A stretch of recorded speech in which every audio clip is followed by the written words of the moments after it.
Hello YT family, ఇది మీషోలో తీసుకున్న 3 స్టెప్స్ చైన్ రివ్యూ. ఇమేజ్లో ఈ చైన్ చూడగానే ఎవరికైనా నచ్చేస్తుంది, ఎందుకంటే ప్రస్తుత ట్రెండ్ ఈ స్టెప్ చైన్స్. అది బిలో 200కే వస్తుందని నేను ఆర్డర్ చేశాను. ఇమేజ్ వ్యూ ఎలా ఉందో ఒరిజినల్గా కూడా క్వాలిటీ అలానే ఉంది. గోల్డ్ ఫినిషింగ్ అయితే రియల్ గోల్డ్లా ఉంది. కానీ ఈ స్టెప్ చైన్స్ లైన్స్ ఒకదాని కింద ఒకటి ప్రాపర్గా లేవు. ఇప్పుడు ఈ చైన్ డీటెయిలింగ్ వీడియో చూడండి. లేయర్స్ కిందకి ఇచ్చిన బాల్స్ క్వాలిటీ అయితే కొంచెం లోగా ఉంది. చైన్ కొన్ని ప్లేసుల్లో ఫ్లెక్సిబుల్గా లేదు, చాలా హార్డ్గా స్టిఫ్గా ఉంది.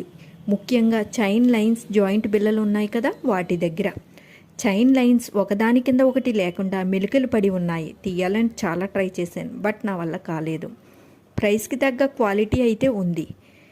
ఈ చైన్ కొనాలి అనుకునే వారికి నా వీడియో హెల్ప్ అవుతుంది అనుకుంటున్నాను. క్వాలిటీ అండ్ ప్రైస్ పరంగా ఈ స్టెప్ చైన్స్కి నేను ఇస్తున్న rating 4 out of 5. Like, share, subscribe my channel.